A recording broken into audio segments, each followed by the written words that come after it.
It is no measure of good health to be considered well-adjusted to a profoundly sick society. As a matter of fact, if such a society ever does consider you well-adjusted, well, that just makes you profoundly sick. So don't sweat it when people criticize you and call you a tinfoil hat wearing conspiracy theorist just because you question mainstream narratives and do your research. You guys enjoy the video. If people have ever scoffed at you and rolled their eyes because you mentioned chemtrails, cloud seeding, geoengineering, weather modification, or government-controlled weather wars, stay tuned because things in this video are going to get crazy interesting in the next couple minutes. But the craziness will be documented. And if you're one of those people who continue to scoff after reviewing this information, leave your detailed reason for your mocking tone, at least before you go. Hopefully, we're all adults here and we can resist the temptation of launching unfounded ad hominem attacks. Besides, last time I checked, accusation without substantiation is still the height of ignorance. So what if you had the power to actually control the weather? What would you do with that power? What if other people had that power? Would you trust them to use it responsibly? Would you trust them to use it for good all the time? They say that power corrupts and that absolute power corrupts absolutely. What about the power to control the weather? If that were possible, it seems like that would definitely classify as an absolutely corruptible power. Climate engineering or geoengineering is the deliberate and large-scale intervention in the Earth's climatic system. What a lot of people don't know is that there are many geoengineering schemes or ways to influence the Earth's climatic system. It's called weather modding. It's the act of intentionally manipulating or altering the weather. The most common form of weather modification is cloud seeding to increase rain or snow, usually for the purpose of increasing the local water supply. Weather modification can also have the goal of preventing damaging weather like hail or hurricanes, or of provoking damaging weather against the enemy as a tactic of military or economic warfare like Operation Popeye. But we'll get to that in a minute. For those who think that the idea of men controlling the weather is a joke, you probably need to consider something. Weather modification in warfare has been banned by the United Nations. Obviously, the folks over at the UN think it's real. After all, you can't ban something that doesn't exist. They're not over there banning unicorns or intelligent leftists. Why? Because these fabled creatures don't exist. Weather modification programs affect the climate, and thus could also be considered geoengineering programs. And geoengineering programs always modify the weather, even if it might be very subtle at first. So let's talk about an entry-level weather modification program called cloud seeding. Cloud seeding was achieved for the very first time, believe it or not, back in 1946 as reported by this 1968 documentary called Rainmaking, produced by the Commonwealth Scientific and Industrial Research Organization. Successful cloud seeding was first achieved by simply dropping dry ice into clouds and adding silver iodide.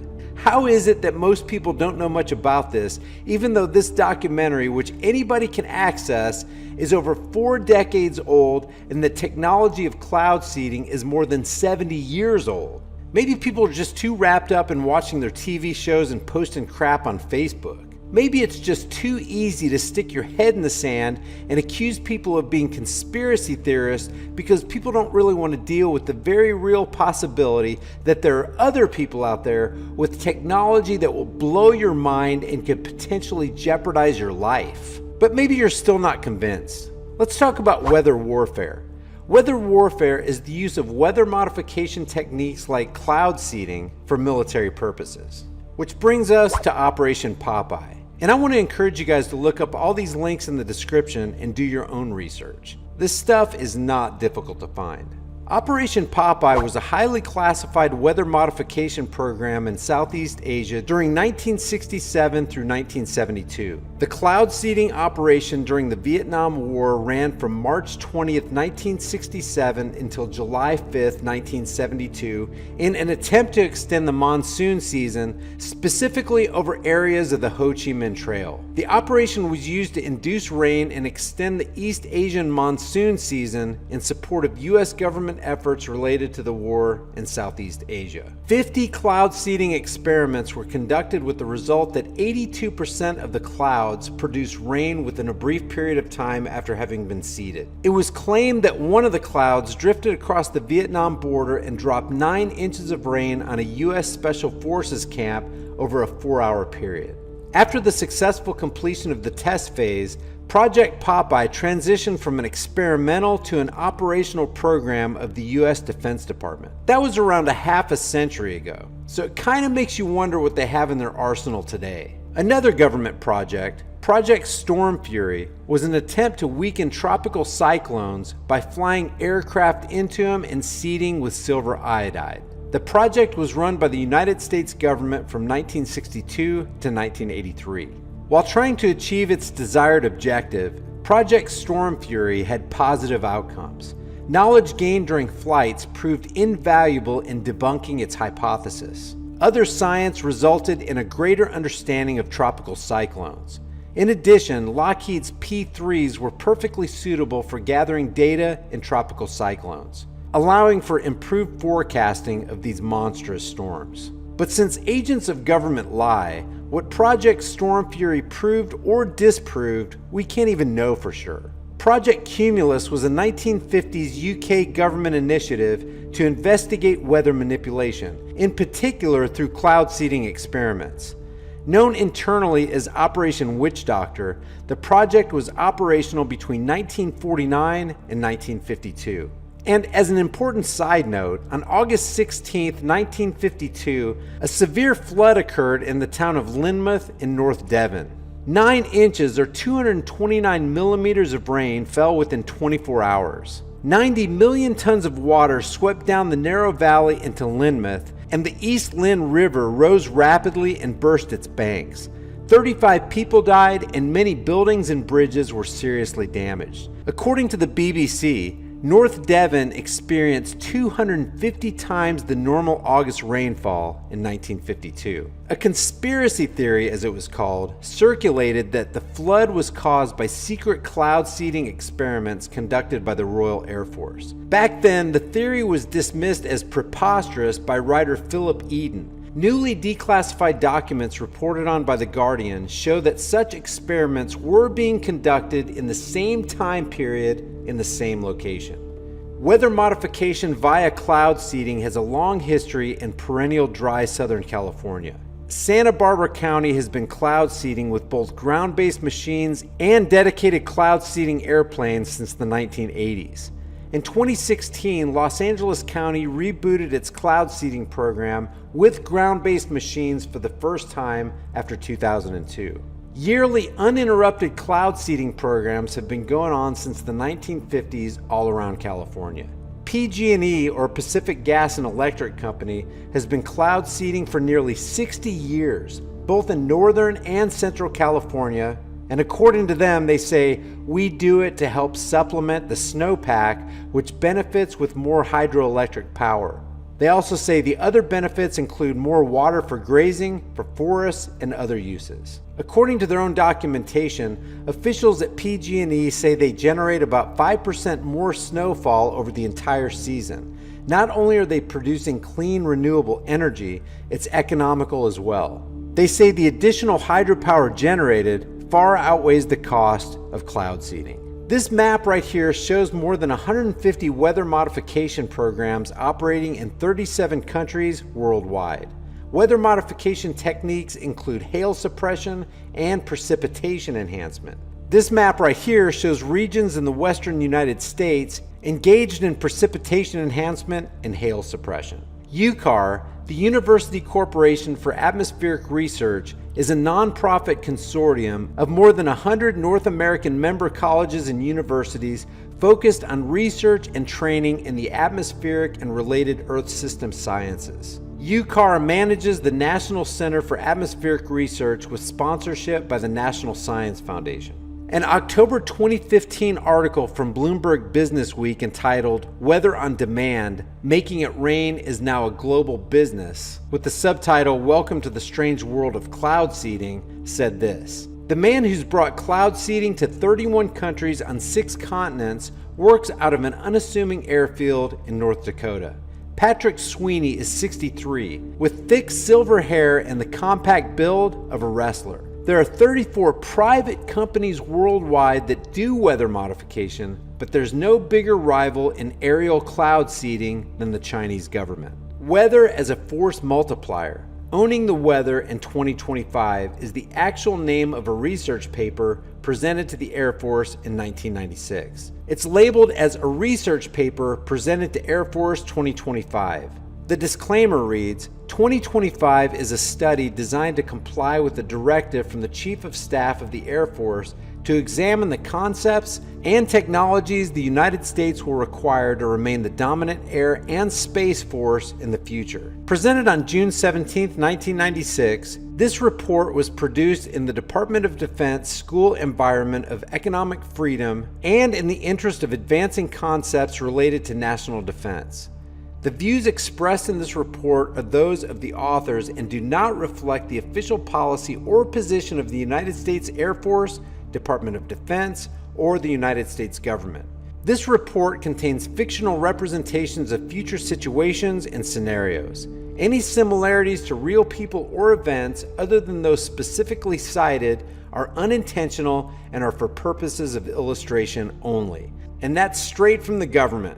Now let's talk about ionospheric heaters. An ionospheric heater, or an ionospheric HF pump facility, is a powerful radio wave transmitter with an array of antennas which is used for research of plasma turbulence, the ionosphere, and upper atmosphere. These ionospheric heaters can influence the ionosphere and thus the jet stream, weather, and climate. HAARP is one of the best known ionospheric heaters, and according to the government, and you know you can believe everything the government says, was shut down in 2015 due to a lack of funding. Apparently, the facility cost taxpayers $300,000 just to keep the doors open, and $500,000 is required for full operational capacity for just 10 days. The 35-acre research facility in Gacoma, Alaska has been shut down, they say, since May 2015, in spite of being once hailed as one of the important military advances of the United States government. The technology is designed to manipulate the environment in a number of ways that can jam all global communications, disrupt weather systems, interfere with migration patterns, disrupt human mental processes, negatively affect the human and animal biological structure, and disrupt the upper atmosphere. The U.S. military calls this the High Frequency Active Auroral Research Program, or HAARP. The rest of the story is revealed in the patents, technical papers, and other documents that continue to emerge. While weather modification is a global phenomenon being initiated and conducted by many governments of the world, China is currently running the biggest publicly known weather modification program. China creates 55 billion tons of artificial rain every year, and it plans to quintuple that. It's now the most trigger-happy cloud seeder in the entire world. In 2011, China spent $150 million on a single regional artificial rain program. It's unclear how much other local governments spent, but by comparison, the US spends around $15 million a year. At least that's what they tell us. China now creates 50 billion tons of artificial rain every year. That compares with an average of 36 billion tons a year from 1999 to 2006. China's weather engineering program is the largest in the world. 1,500 weather modification experts in charge of 30 aircraft and their crews, as well as 40,000 part-time workers, farmers in the main, who are there to man the 7,000 anti-aircraft guns and 5,000 rocket launchers to shell the clouds. Now guys, there's a lot more to this subject that I can cover in subsequent videos. If enough people want me to make these videos, I'll be glad to. Just let me know by commenting on and liking this video. And I want you to know that my aim with this video is to inform the naysayers out there that this idea of weather modification, geoengineering, and global climate control is not the idea of some half-baked conspiracy theorist out there that you can easily dismiss with a barrage of ad hominems. Weather modification, as I documented in this video, is real. It's not the harebrained scheme of some dude wrapping his cranium in Reynolds aluminum foil. And before you go, I want you to consider something very sobering. More than 19 trillion gallons of rainfall came to Texas as the result of just one hurricane, Harvey. A number as big as 19 trillion is a little hard to imagine, so let's visualize it. To contain 19 trillion gallons of water, you would need an Olympic-sized pool as deep as 4.5 Earth diameters. And no, I'm not making any comment about the Earth being flat or round here, so simmer down. That much water could cover all of California, Alaska, and Texas, this country's biggest states, with 1 inch of water. With that much water, you could fill the Great Salt Lake of Utah, a volume of about 5 trillion gallons, almost 4 times over. Hurricane Harvey was the first major hurricane to make landfall in the United States since Wilma in 2005, ending a record 12-year drought in which no hurricanes of Category 3 intensity or higher made landfall in the country. In a 4-day period, many areas received more than 40 inches of rain as the system meandered over eastern Texas and adjacent areas, causing catastrophic flooding. With peak accumulations of almost 52 inches, Harvey is the wettest tropical cyclone on record in the contiguous United States. Hurricane Harvey caused more rainfall than Katrina, Andrew, and Sandy combined. Scientists say it was a 1 in 1,000 year rain event. The question is, was it the result of geoengineering? Guys, if you enjoyed this video, give it a like and share it with others. If you're new to the channel, hit that subscribe and notification button and you'll be alerted when I upload new videos. Today's shirts for the day are Truth, the new hate speech, Truth is treason in the empire of lies, and Macbeth's eat fast, die young. Your $5 off promo code is in a link in the description for you for every shirt in the store. Don't forget to leave your thoughts for the world and the Google Thought Police in the comments section below. I'll see you guys in the next video.